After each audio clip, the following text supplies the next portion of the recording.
नमस्कार मित्रांनो, स्वागत आहे तुमचं आवड गणिताची या चॅनल मध्ये। आजकाल आपण इयत्ता 8वी म्हणजे क्लास 8 च्या मुलांसाठी व्हिडिओ टाकायला सुरुवात केलेली आहे। आजचा लेसन आहे आपला एक्सपान्शन फॉर्म्युला लेक्चर नंबर 4। या आधीचे लेक्चर्स तुम्हाला बघायचे असतील तर त्याची लिंक आपण डिस्क्रिप्शन मध्ये दिलेली आहे। त्याच पद्धतीने या आधीचे लेसन्स जरी तुम्हाला बघायचे असतील तर त्याची प्लेलिस्ट जी आहे प्रत्येक लेसनची तीही आपण डिस्क्रिप्शन मध्ये दिलेली आहे, तीही तुम्ही नक्की बघू शकता। तर मग चला स्टार्ट करू आजच्या टॉपिकला। आज काय बघणार आहे आपण तर प्रॅक्टिस सेट 5.2 बघणार आहे। कालच्या लेक्चर मध्ये आपण a + b ब्रॅकेट क्यूब असेल तर त्याचा formula a³ + 3a² b + 3ab² + b³ हा फॉर्म्युला कसा तयार होतो ते आपण बघितलं होतं। आजच्या लेक्चर्स मध्ये तो फॉर्म्युला यूज करून एक्झाम्पल्स कसे सॉल्व्ह करायचे ते आपण बघणार आहे। पण त्याआधी चॅनलवर पहिल्यांदाच नवीन असाल तर चॅनलला नक्की सबस्क्राइब करा, बेल आयकॉन ही दाबा, जेणेकरून आपल्या नवीन आलेल्या व्हिडिओची नोटिफिकेशन लवकरात लवकर तुमच्यापर्यंत पोहोचेल। तर मग चला स्टार्ट करू प्रॅक्टिस सेट 5.2। आता फर्स्ट एक्झाम्पल आहे आपलं एक्सपांड, आणि एक्सपांड मधला फर्स्ट क्वेश्चन आहे k + 4 ब्रॅकेट क्यूब। ठीक आहे, आता फॉर्म्युला काय बघा, a + b ब्रॅकेट क्यूब असेल तर a³ + 3a² b + 3ab² + b³ हा आपला फॉर्म्युला आहे। आता जी फर्स्ट टर्म असती ती म्हणजे आपण a कन्सिडर करणार आहे आणि सेकंड टर्म जी असती ती म्हणजे काय करणार आहे b असं कन्सिडर करणार आहे। तर बघा काय होईल तर इथं तर फर्स्ट टर्मचा काय असतो क्यूब प्लस 3 इंटू फर्स्ट टर्मचा स्क्वेअर इंटू सेकंड टर्म, ठीक आहे, प्लस नेक्स्ट काय असणार आहे आपला 3 इंटू k इंटू सेकंड टर्मचा स्क्वेअर प्लस सेकंड टर्मचा क्यूब। ठीक आहे, आता यात एक ऑब्झर्वेशन केलं तर यामध्ये बघा फर्स्ट टर्मचा क्यूब इथं केलेला आहे, नेक्स्ट 3 इंटू फर्स्ट टर्मचा square into second term as it is तशीच ठेवलेली आहे, प्लस 3 इंटू फर्स्ट टर्म तशीच ठेवलेली आहे आणि सेकंड टर्मचा स्क्वेअर केलेला आहे, प्लस 4 चा क्यूब म्हणजे लास्ट टर्मचा काय केलेला आहे आपण क्यूब केलेला आहे, बरोबर। तर बघा फर्स्ट k चा क्यूब काय असणार आहे आपला k³ असणार आहे, प्लस आता या ठिकाणी 4 आणि 3 हे दोन नंबर्स आहेत त्यामुळे त्या दोघांची मल्टिप्लिकेशन होईल, म्हणजे 4 3 जा किती होतील आपले तर 12k², k चा स्क्वेअर k² होईल, प्लस आता या ठिकाणी बघा 4 चा स्क्वेअर करायला लागेल फर्स्ट आपल्याला, म्हणजे 4 4 जा 16 होतील आणि 16 3 जा किती होतात तर 48 होतात, प्लस इंटू k होतं म्हणजे 48k आलेले, बरोबर। प्लस काय असणार आहे बघा 4 4 जा 4 चा क्यूब आहे, 4 चा क्यूब म्हणजे 4 ची 3 टाइम्स मल्टिप्लिकेशन, म्हणजे 4 4 जा 16, 16 4 जा 64, म्हणजे इथे किती असणार आहे आपला 64, म्हणजे आन्सर काय आलेलं आहे बघा k³ + 12k² + 48k + 64 हे काय असणार आहे याचं आन्सर असणार आहे।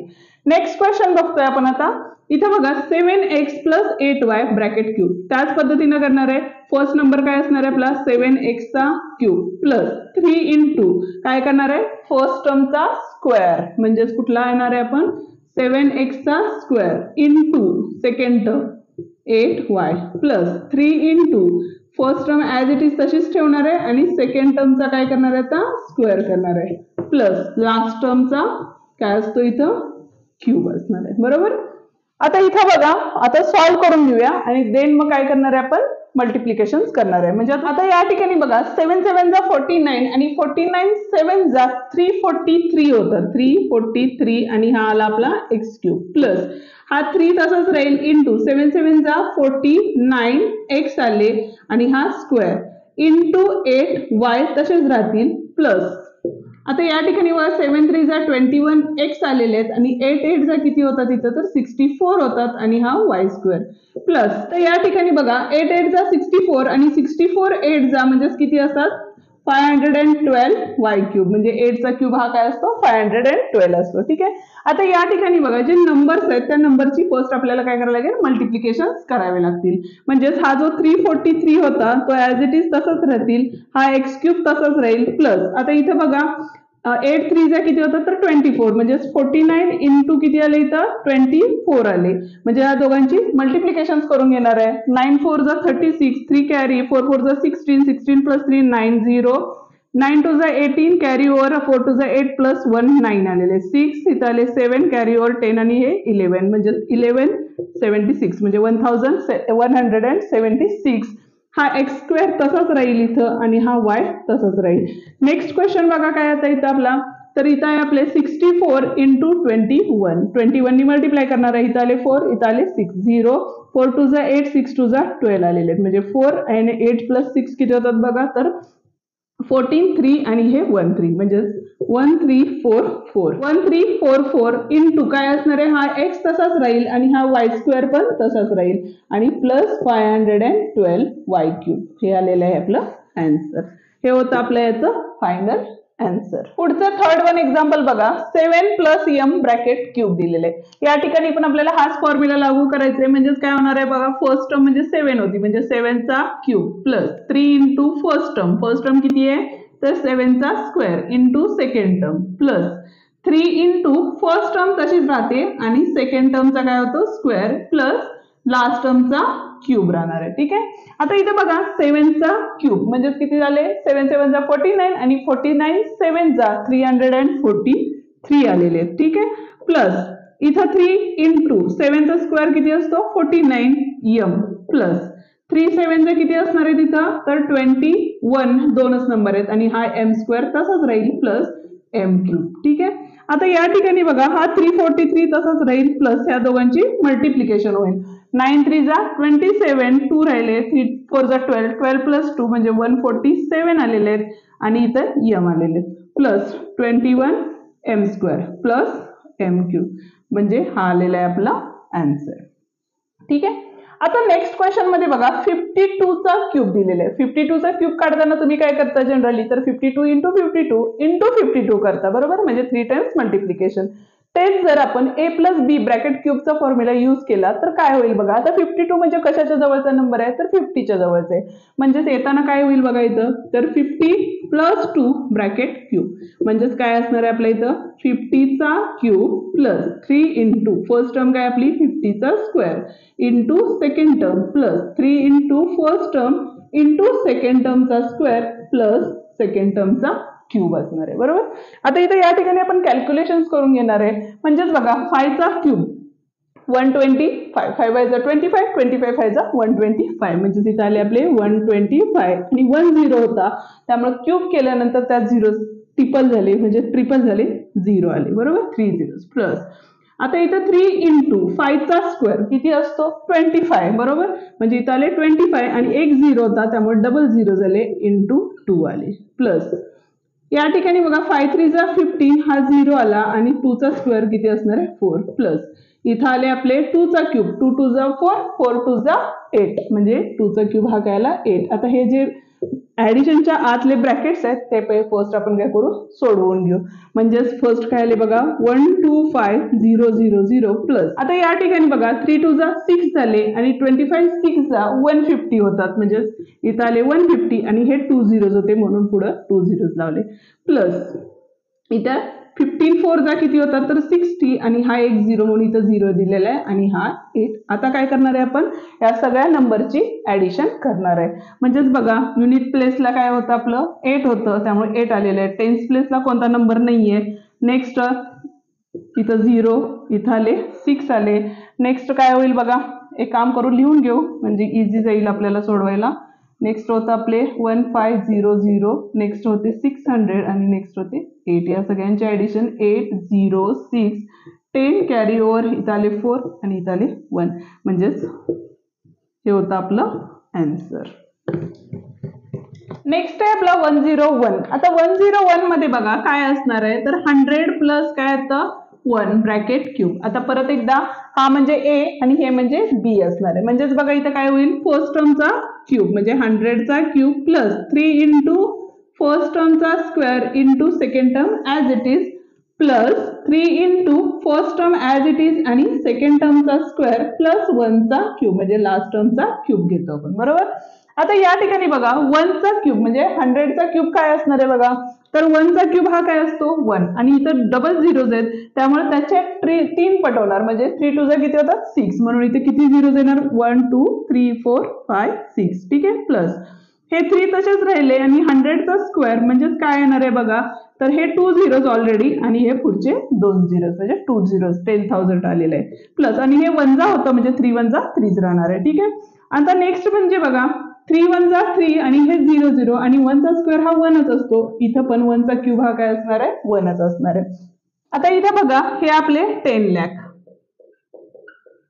बरोबर प्लस 3 1 जा 3 आणि पुढचे 4 zeros ॲज इट इज म्हणजे 30,000 प्लस हे होते आपले 300 आणि हे प्लस 1. आता ह्या सगळ्यांची जर ॲडिशन केली तर काय होईल बघा. तर हे युनिट प्लेसचे 1 इथं एक 0 होता तो येईल आपला, नंतर 3 येईल आपला. ठीक आहे.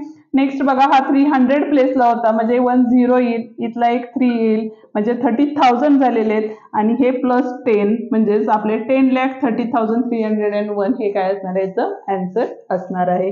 नेक्स्ट क्वेश्चन बघतोय आपण. नेक्स्ट क्वेश्चन मध्ये बघा इथं काय सांगितलेलं आहे. x plus 1/x bracket cube आहे म्हणजे फर्स्ट टर्मचा क्यूब म्हणजेच काय असणार आहे इथं x चा क्यूब प्लस 3 इंटू फर्स्ट टर्मचा square into second term as it is plus 3 into first term as it is आणि सेकंड टर्मचा स्क्वेअर प्लस लास्ट टर्मचा काय असतो इथं क्यूब असतो. बरोबर. आता क्यूब आणि स्क्वेअर करून घेऊया आणि ते सॉल्व्ह करूया. म्हणजे तिथं बघा काय होईल. हा एक्स क्यूब तसंच राहील प्लस 3 इंटू एक्स स्क्वेअर आणि अपॉन एक्स झाले plus 3x upon x square झाले प्लस 1 अपॉन एक्स क्यूब. आता इथं एक्स स्क्वेअर काय झाले तर 1 अपॉन एक्स होते म्हणजे एक्सचा स्क्वेअर म्हणजे एक्स स्क्वेअर झाले आणि वरती 1 जा होते म्हणजे 3 1 जा 3. ज्या वेळेला मल्टिप्लिकेशन असते त्यावेळेला न्यूमरेटर मल्टिप्लिकेशन करतो आणि डिनॉमिनेटर मल्टिप्लिकेशन करतो. म्हणून आपण हे डिनॉमिनेटरचा एक्स डिनॉमिनेटरलाच लिहिलेले आहेत आणि वरचे जे 3x² वरती होते इथं 3x होते ते वरती लिहिलेले आहेत. ठीक आहे. आता कॅन्सलेशन टर्म जर घेतल्या तर खालच्या साईडला एक एक्स होता, इथं 2 होते, त्यातला एक गेट कॅन्सल झाला. यामध्ये बघा इथं वरती 1 होता, खाली 2 होते म्हणजे खालच्यातला एक कॅन्सल झालेला आहे. आता ज्या राहिलेले टर्म्स आहेत त्या कोणकोणते आहेत ते लिहून घ्यायचे म्हणजे एक्स क्यूब प्लस 3x कारण खालची टर्म कॅन्सल झालेली आहे प्लस 3 अपॉन एक्स वरची टर्म कॅन्सल झालेली आहे प्लस 1 अपॉन एक्स क्यूब हे याचं काय असणार आहे आन्सर असणार आहे. 7th वन क्वेश्चन बघतोय आणि 7th वन क्वेश्चन मध्ये काय सांगितलंय बघा 2m प्लस 1/5 ब्रॅकेट क्यूब दिलेले आहे. बरोबर. ए म्हणजेच काय असणार आहे हा ए आणि हा बी जर घेतला तर या ठिकाणी बघा 2m चा क्यूब प्लस 3 इंटू फर्स्ट टर्मचा स्क्वेअर इंटू सेकंड टर्म म्हणजे 1/5 प्लस 3 इंटू काय असणार आहे 2m तसेच राहतील आणि 1/5 चा काय असणार आहे तर स्क्वेअर प्लस 1/5 चा काय असणार आहे तर क्यूब असणार आहे. बरोबर. आता या ठिकाणी बघा पहिल्यांदा आपण काय करणार आहे स्क्वेअर आणि क्यूब करून घेणार आहे म्हणजेच 2 चा क्यूब किती असतो तर 8 m चा m क्यूब प्लस त्या ठिकाणी हा 3 तसाच राहील. हा डिनॉमिनेटर मध्ये 5 होता त्यामुळे इथं काय होईल बघा अपॉन 5 आले इंटू इथं 2 चा स्क्वेअर किती असतो 4 आणि m चा स्क्वेअर m स्क्वेअर. ठीक आहे. प्लस या ठिकाणी या दोघांची मल्टिप्लिकेशन होईल 3 2 जा किती झाले 6 m झाले इंटू 1/5 चा स्क्वेअर किती असतो 25 प्लस 1/25 5 चा किती होतात तर 125 म्हणजे 5 चा क्यूब किती आला आपला 125 आलेले. बरोबर. आता हे फक्त मांडून घ्यायचं आपल्याला. इथं आले 8m क्यूब प्लस 4 3 जा 12/5 m स्क्वेअर प्लस इथं 6 आहे इथं 25 आहे म्हणजे 6 1 जा 6 आणि 25 1 जा 25 numerator multiplication denominator multiplication m हा न्यूमरेटरला होता त्यामुळे वरतीच राहील प्लस 1/125 हे होतं आपलं आन्सर. ठीक आहे. आता नेक्स्ट वन आणि लास्ट वन एक्झाम्पल आहे त्यामध्ये बघा परत एकदा फर्स्ट टर्म म्हणजे ए असणार आहे आपली म्हणजे 5x/y bracket cube plus 3 into first टर्मचा स्क्वेअर म्हणजे 5x/y bracket square into y/5x plus 3 into first term आपल्याला तशीच लिहायची आहे इथं आता आणि सेकंड टर्म जी आहे त्याचा काय करणार आहे आपण स्क्वेअर करणार आहे आणि लास्टला काय असणार आहे आपली जी सेकंड टर्म आहे त्याचा काय असणार आहे इथं क्यूब असणार आहे. ठीक आहे. आता फर्स्ट आपण क्यूब आणि स्क्वेअर करून घेऊ जेणेकरून कॅन्सलेशन्सला मदत होईल आपल्याला. आता इथं 5 चा क्यूब किती असतो तर 125 x चा क्यूब x क्यूब आणि y चा क्यूब काय आला y क्यूब आला प्लस आता या ठिकाणी बघा हा 3 तसाच राहील इंटू 5 चा स्क्वेअर किती असतो तर 25 हा x स्क्वेअर होईल इथं अपॉन मध्ये हा y स्क्वेअर होईल आणि इंटू हा y इंटू हा 5x तसाच राहील. ठीक आहे. प्लस या ठिकाणी बघा आता काय होईल 5 3 जा 15x/y इंटू इथं काय होईल आपले y square upon 25 x square होतील आणि प्लस y क्यूब अपॉन 5 5 जा 125 आणि हा एक्स क्यूब असणार आहे. ठीक आहे. आता ज्या कॅन्सलेशन टर्म होत्या त्या आपण करणार आहे. म्हणजेच बघा या फर्स्ट आणि लास्ट टर्म मध्ये फक्त काही कॅन्सलेशन होत नाही, त्यामुळे त्या टर्म्स तशाच राहतील. म्हणजेच 125 x cube upon Y cube plus, आता सेकंड टर्म मध्ये बघितलं तर 5 च्या टेबलमध्ये 25 आहे, त्यामुळे इथं काय होईल बघा, आडवा भागाकार पद्धत. आणि आडवा भागाकार पद्धत कशी करायची ते गणिताचा बेस या प्लेलिस्ट मध्ये आपण दिलेली आहे किंवा सेपरेटही दिलेली आहे. गणिताचा बेस ही प्लेलिस्ट अशी प्लेलिस्ट आहे, त्यामध्ये आपण बेसिक गोष्टीचे व्हिडिओज त्यामध्ये ठेवलेले आहेत, जेणेकरून तुमचा गणिताचा पाया पक्का होऊ शकतो. त्यामुळे ती जी प्लेलिस्ट आहे ती तुम्ही नक्की बघून घ्या. आता या ठिकाणी बघा 5 5 जा किती झाले, 25 झालेले आहेत. म्हणजेच आणि यामध्ये बघा वरती एकच y आहे, खाली एक y आहे, खाली एक x आहे, वरती 2 x होते, त्यामुळे एक एक x आणि एक एक y गेट काय झालेले आहेत, कॅन्सल राहिलेले आहेत. आता राहिलेल्या टर्म्स बघा 5 3 जा किती झाले इथं तर 15, वरती एक x राहिला होता आणि खाली एक y राहिला होता, म्हणजे 15x अपॉन y आलेले आहेत. प्लस त्याच पद्धतीने बघा इथं वाय स्क्वेअर डबल होता, इथे एकच होता, इथं एक्स इथं एकच एक्स होता. आता 15 आणि 25 हे 5 च्या टेबल मधले नंबर्स आहेत. म्हणजेच बघा 5 3 जा आणि 5 5 जा, म्हणजे इथे येताना काय येईल 3 अपॉन 5, वरच्या साईडला वाय राहिले होते आणि खालच्या साईडला एक्स राहिले होते, plus last term as it is तशीच. हे होतं आपलं फायनल आन्सर. या ठिकाणी आपला हा प्रॅक्टिस सेट संपलेला आहे. व्हिडिओ आवडल्यास व्हिडिओला लाईक, शेअर आणि कमेंट करायला विसरू नका. तुमच्या मित्रांपर्यंत जास्तीत जास्त व्हिडिओ शेअर करा, जेणेकरून त्यांनाही आपल्या व्हिडिओची मदत होईल. पुन्हा भेटूया पुढच्या प्रॅक्टिस सेटसाठी, ज्यासाठी आपण a - b ब्रॅकेट क्यूबचा फॉर्म्युला कसा तयार झाला हे बघणार आहोत. थँक्यू.